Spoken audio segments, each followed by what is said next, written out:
Okay, this is Spencer. We're finishing up on the wallpaper of this kitchen.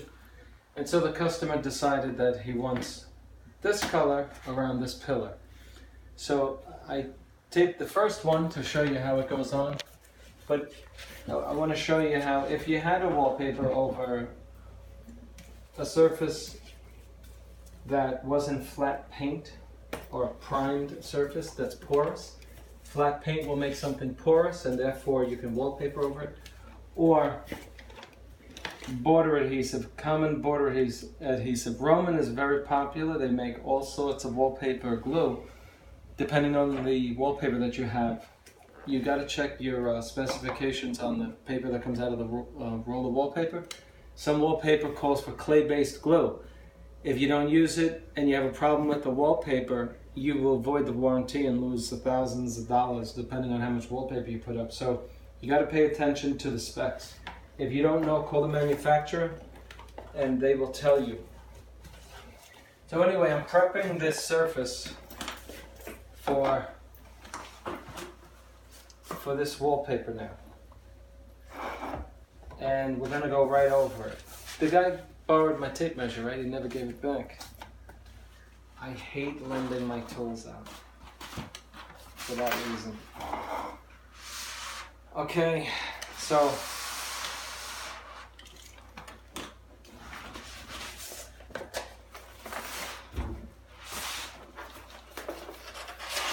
now this is a completely different wallpaper than what we already had. Both call for gluing the wall first though, I read that yesterday. So as you can see, a pattern is going to either match or not match. So when I get it around, this is what we're going to be looking at when the two pieces of wallpaper meet on the other side of this square.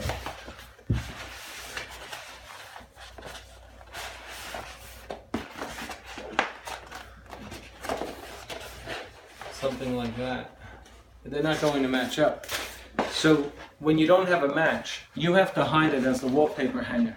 You have to anticipate somewhere in the room where the wallpaper will not match. Especially most patterns that you have you'll join your first piece and your last piece eventually. And the trick is you want to get it in the smallest area. If the room is large, it's a big square, you want to get it in the least conspicuous area, and that usually, most people will agree, is right over the doorway. Anyway, so we want to end the wallpaper over here. So I have it half on each side of this covered area. So I'm just going to start wrapping it around here. Use anything you got. Now you got to keep it level, so I'm kind of using my eyes here just to make sure that it's not crooked. I already have tension up here and I want to relieve the tension, and that's why I'm making sure before I cut that it's level. I want to make a cut that way. There's a reason for it. Because you don't want to overcut it. You may need some of that paper to go around. Okay, so I got my wallpaper. The tension is relieved. You see how the paper sort of starts hugging it? That's what you want. Because you need to be in control of this paper and where it's going. Now if you're cutting, of course, you got to make sure that underneath you're not cutting away at somebody's woodwork or whatever. So you always want to check what you got underneath it.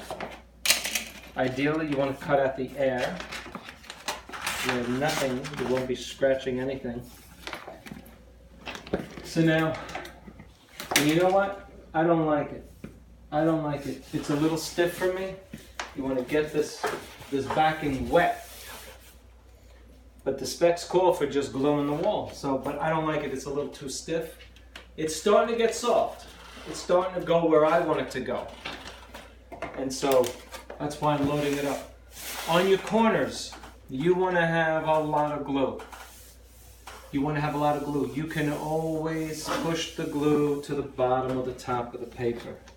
You see how it's important to cut that wallpaper there? See that? because you want the paper to start hugging the wall. Now, I'm gently tugging, pulling on this paper to make it snug against the corner. I'm also working the corner, pushing all of the air out. And I want that corner to be tight. No air bubbles. You have to get them out as you wrap it, because there's no chance in coming back to this. This paper is highly pigmented. The more you rub a plastic smoother on it, the more you heat it up. The more you heat it up, the greater the chance you have of rubbing the color right off of the paper. So now, I cut my paper here, so she's ready to fit in right there, you know? So, you see the tension on it? You see that it keeps pushing back? So again, I gotta cut this corner. But where do I go? Straight? If I go straight, it may not be square, so I might lose paper there, so I want to cut downward. See? So that when I come around, I got enough paper there. Don't always cut where you have more than less. That's what you want. I'm loading up that corner with glue. I don't want callbacks. I don't want to be coming back. Hey, this came off. You know? You know what happens after you spend the money? You don't want to come back. Anyway, I'm joking. So again, I'm doing the same thing over here. You don't have to come over here. I'm working it again. I'm working it. I'm looking at my corner. I'm not liking it yet, so I'm pushing on it. Again, I'm just using the palms of my hand, which have to be clean. If they're sticky, take a look at your paper after you use dirty hands. Sometimes you can't get the dirt off of the paper. And then you got a problem. Okay, so now paper's having, okay, so that's why she's not going down over here. I'm wondering what's going on. I gotta relieve the tension. You see how this is up there? It's pushing back. I take the corner of my knife. I put it in the very corner, not lower. You got to get in the corner. You got to feel it with one hand. Put the knife right in the corner. Why is that? I don't want to overcut the paper. I want it perfect. So, you see, get a picture of that. I put the knife right in the corner. See how that looks right there? There's no overcut. You don't want that. That's what's the difference between a professional or somebody who takes his time. You don't have to be a professional to do this. But the difference is, let's call it a person who has patience and a person who doesn't. The difference between a good paper job and a bad one, literally, is patience and a little experience. But I would say it's mostly patience. That's what I would say. It's mostly patience. People have no patience to do this stuff. It's really simple. If you wrap Christmas presents, I'm telling you, that's the hardest part of wallpapering, is to do something similar to wrapping a Christmas present or a birthday present.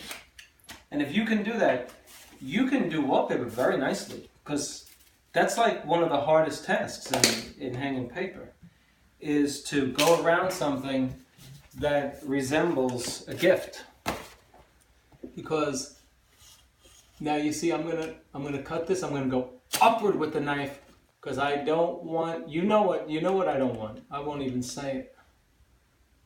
I'm making sure I don't overcut that. You see how she started bending when I put the little. You can also use your knife to go like this. Look, you edge the blade into the thing without slicing, because if you slice, you can always overcut. So you just push the blade into the paper. It still cuts it. Okay, here we are on the corner. If you have questions, just put them in the comment section.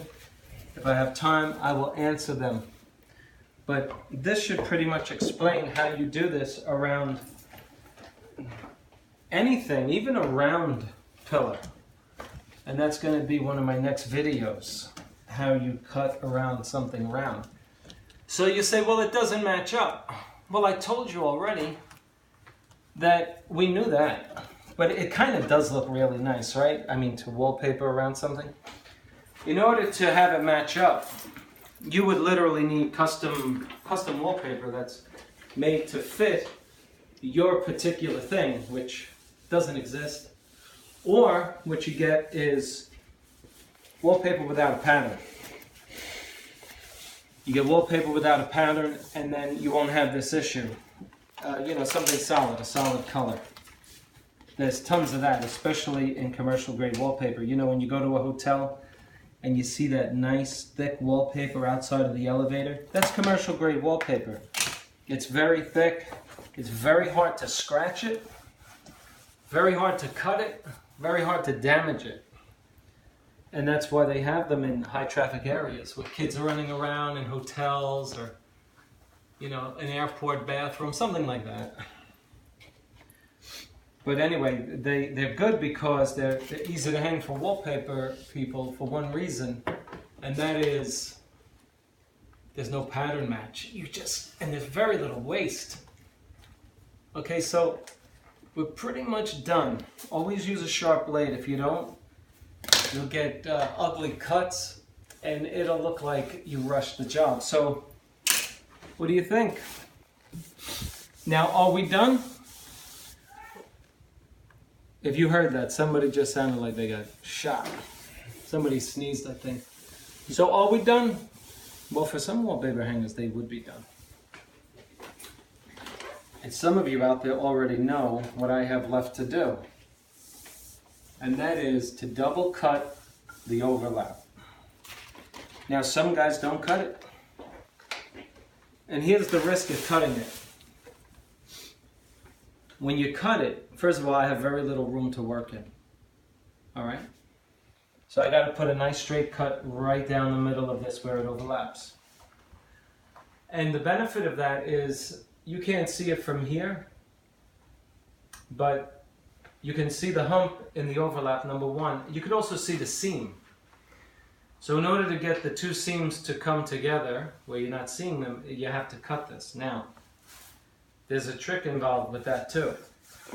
What do you think would give me a better result? If I cut it when it was nice and wet, or cut it when it was drier, not completely dry? If you said drier, you're right. Because when you try to run a knife, here's one end, here's the other. I got about not even 5/8 of an inch. I'm going to call this 1/4 of an inch here. So I got to run that blade down there with a straight edge, something straight, brand new blade. And if it's wet, the paper may react in such a way as to give me a dull cut. When it's drier, there's less water involved, and you got a crisper cut. I'm going to wait to cut this. But that's how you wrap something. You can do this on round objects, triangular. If you have multiple angles on the object you're wrapping wallpaper around, you need to start wrapping it like you would a soffit. And let me just show you, if you watched the last video on this soffit, I just want to show you the final product, how nicely this came out. So we treated this as the gift that we wrapped. Here is a corner, the paper wrapped up here, and then I stopped. You see this little crease here? You're never going to see that. But that's how you finish the wallpaper around the soffit. I've taken a lot of wallpaper down, and you see it on 50-year-old wallpaper jobs. That's how they did it. So there are other ways to do it, but I do it the way the old timers did it. That's how I was taught how to do it too. Okay, so if you like the video, please click on